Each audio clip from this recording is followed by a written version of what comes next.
हाय दोस्तों, मेरा नाम शेखर है। मैं आप सभी को Indira TV the story box channel में हार्दिक अभिनंदन करता हूँ। आज हम सफ़र कहानी का भाग 8 आप सभी के सामने प्रस्तुत करने जा रहे हैं। हमें उम्मीद है कहानी का यह भाग भी आप सभी को बेहद पसंद आएगी।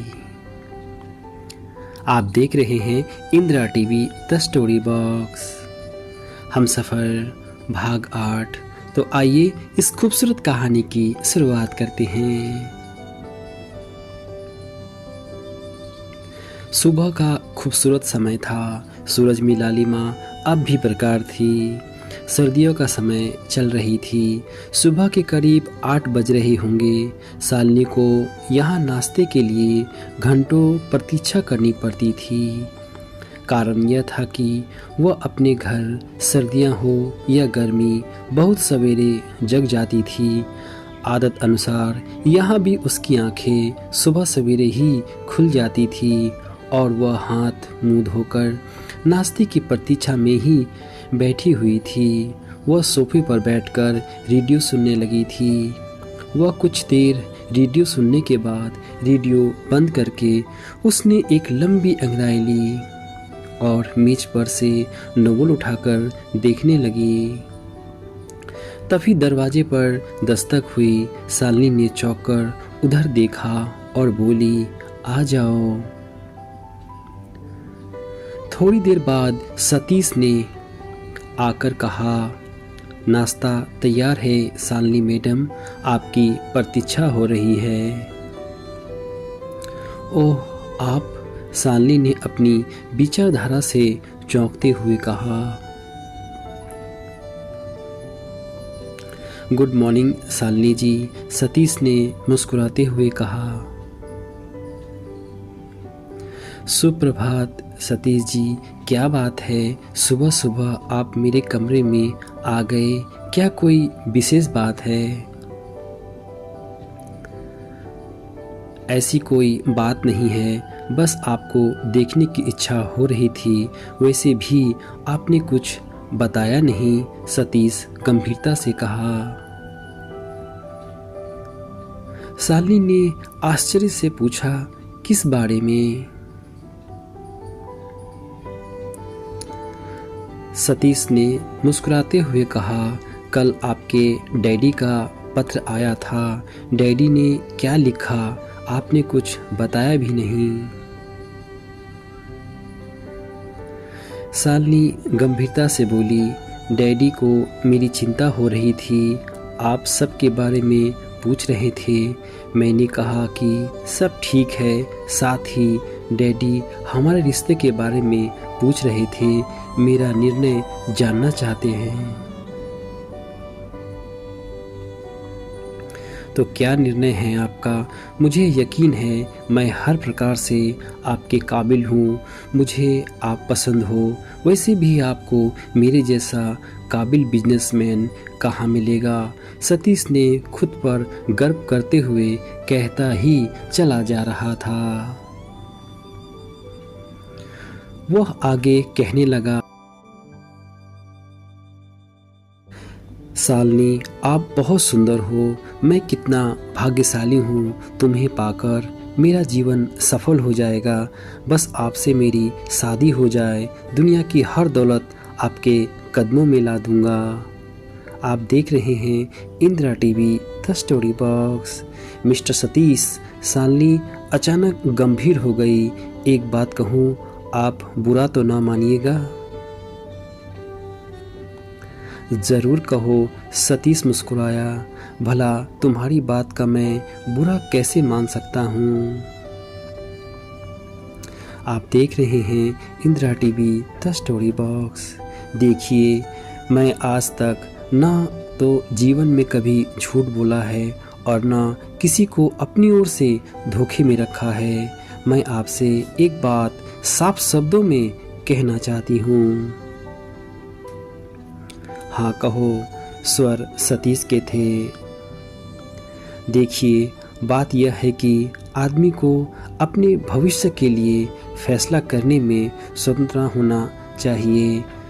मुझ पर ऐसा कोई प्रतिबंध नहीं है कि जो डैडी कहे मैं वही करूं, क्योंकि डैडी स्वयं भी मेरी इच्छा और खुशी का ध्यान रखते हैं। जीवन साथी चुनने के लिए इंसान को बहुत सोचना समझना पड़ता है। आपके बारे में मैंने बहुत ध्यान से सोचा है। आप यह न समझिए कि मैं आपको बुरा समझ रही हूँ या आपके गुण अवगुण का हिसाब लगा रही हूँ। यह प्रश्न केवल अपने मन की पसंद का है। मैं यह चाहती हूँ कि आप किसी भूल में, किसी भ्रम में ना रहें। मैं आपसे शादी नहीं कर सकती। ओह! सतीश बुरी तरह चौंका, जैसे किसी ने उसके पास बम दे मारा हो। उसने शालिनी से ऐसी बात की आशा नहीं की थी। मैं इतने खुले और स्पष्ट शब्दों में यह बात कहने के लिए क्षमा चाहती हूँ। स्वर शालिनी के थे। क्या तुम यह बात गंभीर मन से कह रही हो? सतीश ने आश्चर्य से कहा। मैं बिल्कुल गंभीर हूँ, स्वर शालिनी के थे। सतीश बहुत देर तक फटी फटी आंखों से शालिनी की ओर देखता रहा। अचानक उसके चेहरे के भाव कुछ बदले और वह मुस्कुराकर बोला, बस इतनी सी बात है।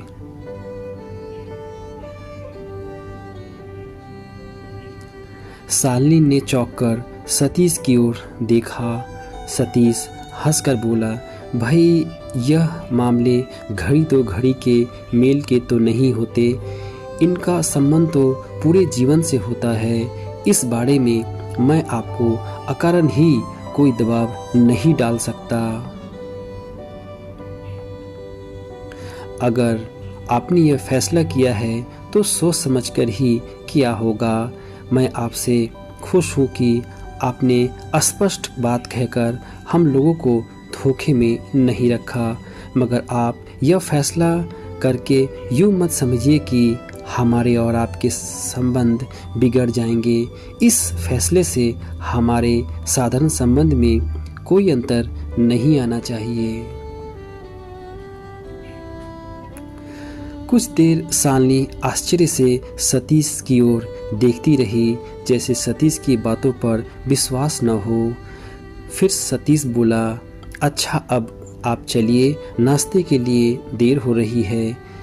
इस समय उसकी मुस्कुराहट बड़ी आत्मीय भरी थी। मैं आपको नाश्ते की मेज में मिलता हूँ। सतीश पलटकर कमरे से निकल गया। शालिनी कुछ देर तक द्वार को देखती रही जिधर से वह निकल कर गया था। फिर एक ठंडी सांस लेकर कपड़े बदलने के लिए दूसरे कमरे में चली गई। नाश्ते की मेज पर सबसे भेंट हुई। उसने किसी के चेहरे पर कोई परिवर्तन अनुभव नहीं किया। सब कुछ ऐसे साधारण था जैसे कुछ हुआ ही न हो। वह सोच रही थी कि शायद शालिनी के इनकार को सुनकर सरिता का व्यवहार उससे बदल जाएगा, किंतु ऐसा नहीं हुआ था। सब लोग शालिनी से रोज की भांति उसी आत्मीयता से मिले थे। शालिनी ने यह भी सोचा कि शायद सतीश ने अभी किसी को कुछ बताया ही न हो। नाश्ते के बाद बाहर निकलते हुए सतीश ने सरिता और शालिनी को संबोधित करते हुए कहा, हाँ भाई, अब आप लोग जल्दी तैयार हो जाओ। फिर वह शालिनी के कोई प्रश्न करने से पहले ही चला गया। शालिनी और सरिता कमरे की ओर चली गई। शालिनी ने सरिता से पूछा, कहाँ के लिए तैयार होना है? पिकनिक के लिए, सरिता ने मुस्कुराकर कहा, आज हम लोग पिकनिक पर चलेंगे। आप देख रहे हैं Indira TV the story box. कहाँ स्वर सालनी के थे। वही फ्लोरी हिल्स। सरिता ने कहा, उससे अधिक सुंदर स्थान यहाँ है ही नहीं। सालनी चुप हो गई। ड्राइंग रूम में पहुंचकर बैठने के बाद सरिता ने कहा, तुम कुछ सोच में पड़ गई हो, क्या बात है? ओह, कुछ भी नहीं, सालनी ने चौंक कर कहा। नहीं, सरिता मुस्कुराई। मैं समझती हूँ तुम यह सोच रही कि सतीश भैया से तुम्हारी शादी से इनकार करने पर भी तुम्हारे प्रति हमारे व्यवहार में कोई परिवर्तन क्यों नहीं आया। क्यों, यही बात सोच रही हो ना? मैंने ठीक कहा ना? हाँ, सालनी ने धीरे से कहा। तुम्हारी समझ की भूल है, सरिता ने मुस्कुराहट के साथ कहा। हम लोग मन के इतने संकीर्ण नहीं हैं भाई। शादी विवाह के मामले में हम तो यह समझते हैं कि किसी पर दबाव डालना ही नहीं चाहिए। सालनी कुछ नहीं बोली। थोड़ी देर बाद वह पिकनिक के लिए तैयार हो गई और आधे घंटे बाद वह लोग कार में बैठकर फ्लोरी हिल्स की ओर जा रहे थे। सालनी सोच रही थी, इन लोगों के बारे में कोई राय निश्चित करने में उससे भूल तो नहीं हुई। क्या ऐसे प्रकृति के लोग बुरे भी हो सकते हैं? या कुछ असमंजस में पड़ गई। फ्लोरी हिल्स पहुंचकर उन्होंने वहीं डेरा डाला जहां उस दिन सरिता और सालनी बैठी थी और सालनी से अखिल की भेंट हुई थी। चादर बिछाकर खाने का सामान रख दिया गया। वह लोग हंसने खेलने लगे। इस प्रकृति वातावरण में सालनी फिर खिल उठी थी। सालनी अपने साथ पेंटिंग का सामान भी लाई थी। उसने वही इजल खड़ा करके कैनवस लगाया। वह प्रकृति की खूबसूरत पहाड़ झरने को अपने कैनवस में उतारती चली जा रही थी।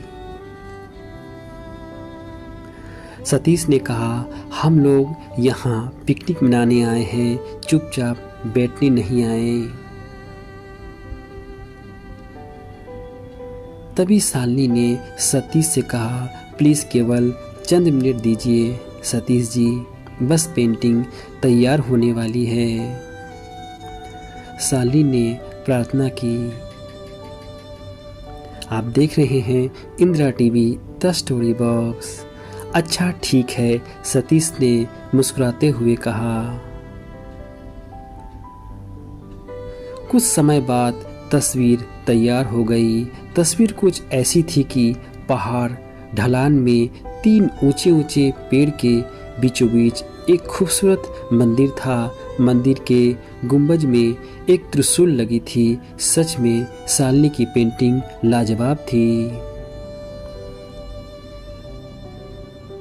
सतीश ने सालनी की पेंटिंग की तारीफ की।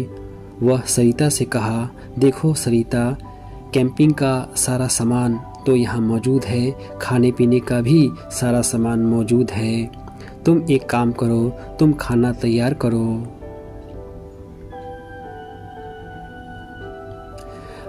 मैं तब तक सालनी को बाग की सैर करा लाता हूँ। आप देख रहे हैं Indira TV the story box. ओ हाँ, सरिता ने कहा, ठीक है भैया। सतीश सालनी को लेकर बाग की ओर बढ़ गया। तार की बाड़ फलांग कर दोनों बाग में दाखिल हो गए। सालनी इधर उधर देखती हुई आगे बढ़ रही थी। बाग वास्तव में बहुत सुंदर और छोटा था। बागों के बीचों बीच ऊंचे ऊंचे पेड़ के तनों से घिरे हुए बहुत पुराना एक लकड़ी का खूबसूरत घर था। घर की छत और बाहरी दीवारों पर पेड़ की घनी लताएं छाई हुई थी। सतीश शालिनी को इसी घर के पास लेकर आया। घर के अंदर वे लोग कुछ देर बैठकर बातें किए, फिर बाहर निकले। घर के पास ही संगमरमर का एक मोर बना था, जिसकी चोंच में एक फूलों से फुवारा निकल रहा था। शालिनी को यहाँ का दृश्य बहुत सुंदर लगा था। सतीश ने झुककर उसे मोर के पंजों पर अपना और शालिनी का नाम लिख दिया। नामों के नीचे वर्ष और तारीख लिख दिया था। न जाने क्यों सतीश की इस तरह की हरकतें शालिनी को बिल्कुल पसंद नहीं आया, लेकिन वह कुछ न बोली। सतीश ने मुस्कुराकर कहा, यह स्थान ऐसा है जहाँ प्रेमी अपनी प्रेमिकाओं को भी अमिट और अमर भेंट देते हैं। जी, शालिनी ने चौंककर सतीश की ओर देखा। हाँ शालिनी, सतीश ने ठंडी सांस लेकर कहा, तुम मेरी प्रेमिका हो। मेरी और तुम्हारी दौलत मिलकर देखे तो हम देश के सबसे अमीरों में गिने जाएंगे। हमारा व्यापार सिर्फ हमारे देश तक ही सीमित नहीं रहेगी, यह व्यापार अब अंतर्राष्ट्रीय स्तर पर एक अलग पहचान बना लेगी। मैं महान सौदा किसी भी मूल्य पर गवा नहीं सकता। मिस्टर सतीश, शालिनी चीखकर बोली। शालिनी डियर, यहाँ चीखना मत, यूं ही व्यर्थ गला सूख जाएगा। यहाँ तुम्हारी चीख की गूंज पहाड़ की चोटियों से टकराकर रह जाएगी और कोई तुम्हारी सहायता को न आ सकेगा। मैं तुम्हें एक शरीफ और चरित्रवान लड़की समझता हूँ, जो अपने पति को कभी धोखा नहीं दे सकती। इसलिए मैं तुम्हें और तुम्हारे शरीर को अभी और यहीं अपनाऊंगा। मुझसे शादी ना करो कोई बात नहीं, लेकिन तुम किसी और से शादी करने की लायक ही नहीं रहोगी, क्योंकि मैं तुम्हारी पवित्रता को हमेशा हमेशा के लिए यहीं ख़त्म कर दूंगा, ताकि फिर कभी तुम किसी दूसरे की पत्नी न बन सको। सतीश ने जीवन में जितनी बाजियां खेली सभी में विजय पाई है, जितने सौदे किए सब में लाभ पाया है। फिर भला मैं इतना बड़ा सौदा कैसे छोड़ सकता हूँ। शालिनी ने पलटकर भागने का प्रयत्न किया, लेकिन दूसरे ही क्षण वह सतीश की दृढ़ता से पकड़ लिया। सतीश ने शालिनी के हाथ पकड़कर उसे घसीटते हुए लकड़ी के बने घर के अंदर ले आया और वहां उसने शालिनी के वस्त्र फाड़ दिए और एक जोरदार थप्पड़ मारा। शालिनी बिलख बिलख कर रोने लगी और बस इतना कहने लगी, भगवान के लिए मुझे छोड़ दो, प्लीज़ मुझे छोड़ दो।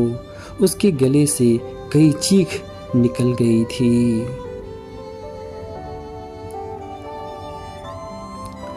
तभी अचानक किसी ने पीछे से सतीश के कोट का कॉलर पकड़कर झटके से खींचा। सतीश बौखलाकर शालिनी को छोड़कर पीछे मुड़ा। दूसरे ही क्षण उसके मुंह पर घूसा पड़ा और वह लड़खड़ाकर पीछे जा गिरा। अखिल, शालिनी चीखकर अखिल से लिपट गई और सिसक सिसक कर रोने लगी थी। अखिल ने सतीश की ओर देखकर व्यंग से कहा, सतीश साहब ये सब क्या है? सतीश संभल कर बैठ गया था। उसके मुंह से लहू बह रहा था, आंखें गहरी लाल हो चुकी थी। वह आवेश में डूबे स्वर में गुर्राया, हट जाओ अखिल, सतीश की राह में मत आओ। सतीश बाबू, अखिल ने मुस्कुराकर कहा, मैं तो आपको बहुत शरीफ आदमी समझता था। आप उच्च सोसाइटी में देवताओं के समान पूजे जाते हैं, भला आपसे यह अशिष्टता कैसे हो गई? भाग जाओ सतीश दहाड़ा, वरना सारा जीवन जेल में सड़ना पड़ेगा। मैं जानता हूँ तुम डाकू हो। मेरे एक संकेत तुम्हें जेल की कोठरी में बंद करने के लिए काफ़ी है। बहुत अच्छा, मैं भाग रहा हूँ। अखिल मुस्कुराकर बोला, चलो सानली, हम भाग जाएं। सतीश बाबू क्रोध में है। यह कहकर वह सालनी का हाथ पकड़कर पलटा। अखिल अचानक सतीश चीख पड़ा। अखिल चौंककर पलटा तो सतीश के हाथों में रिवॉल्वर था। वह रिवॉल्वर ताने चिल्लाया,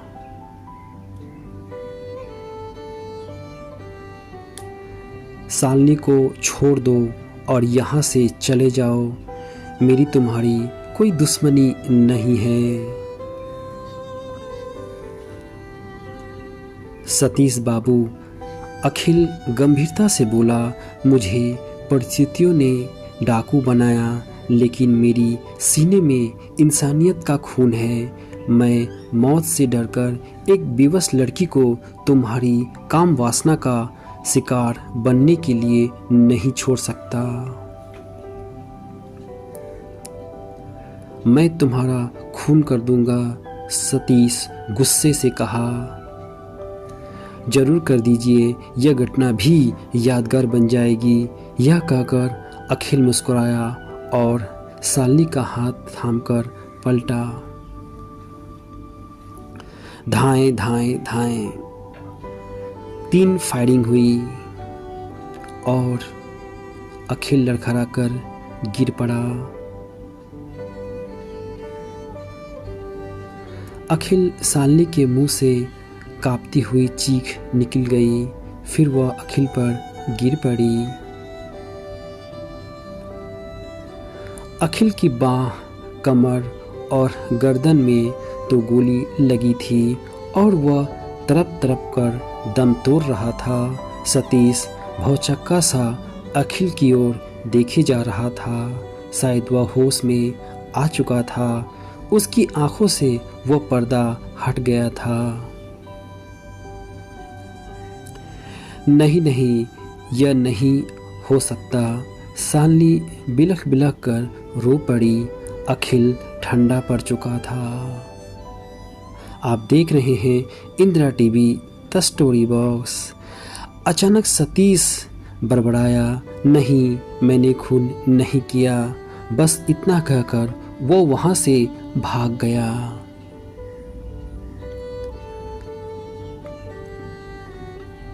सालनी अखिल को पकड़कर जोर जोर से रोने लगी और कहने लगी, तुम मुझे अकेले छोड़कर नहीं जा सकते। मैंने तुम्हें वचन दिया है, तुम्हें अपना जीवन साथी माना है। तुम मेरे पहले और आखिरी प्रेम भी हो। तुम मुझे ऐसे बीच राह में छोड़कर नहीं जा सकते। और अपना सर अखिल के छाती पर रखकर सिसकियाँ लेकर रोने लगी। वह अपना सर अखिल के छाती पर पटक पटक पर रोती ही चली जा रही थी। बस कहती चली जा रही थी, तुम्हारी, सिर्फ तुम्हारी सालनी तुम्हारे पास है। उठो अखिल, उठो, बात करो अपनी सालनी से। I really love you so much, please come back to me. Akhil. Shalini बस इतना बोलकर वह अखिल के छाती पर अपना सर रखकर बेसुध सी पड़ी थी। वह कुछ पल के लिए बिल्कुल खामोश सी हो गई, लेकिन आंसू की धारा अभी भी सालनी की आंखों से बहती चली जा रही थी। तभी अचानक सालनी ने अपने सिर के नीचे कुछ कंपन सा अनुभव किया। शायद अखिल के हृदय की धड़कन वापस लौट आई है। वह अखिल के छाती को हाथों से टटोला तो उसने महसूस किया अखिल की सांसें वापस लौट आई है, लेकिन अखिल कुछ बोलने की स्थिति में नहीं है। वह भगवान को धन्यवाद दी और अखिल के छाती को चूम लिया। दूसरे ही क्षण वह उठी और भागती हुई दूसरी ओर चली आई। वह वहाँ नारियल के ऊंचे ऊंचे पेड़ देखी। कुछ लंबी और चौड़ी पत्तियाँ नीचे पड़ी थी। वह लंबी और चौड़ी पत्तियाँ को उठाकर अखिल के पास आई और अखिल को उस पत्तियों पर लिटाकर उसे अपनी पूरी ताकत से घसीटते हुए बाग से बाहर लेकर चली आई। मगर वह फाटक की ओर से आई थी और सड़क पर पहुंच गई थी। वह जल्दी से अखिल को किसी तरह उठाकर कार की पहली सीट पर लिटा दिया। वह अखिल का सर अपनी गोद में रखकर ड्राइविंग सीट पर बैठ गई थी। वह अखिल के चेहरे को सहला रही थी, उसे हिम्मत दे रही थी। कार स्टार्ट होकर हवा से बातें करने लगी। शालिनी को कुछ होश नहीं था, उसे बस एक ही बात याद थी, अखिल की सांसें अब भी चल रही है।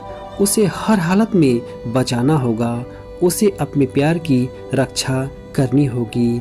शायद अखिल उसकी जिंदगी बन गई थी।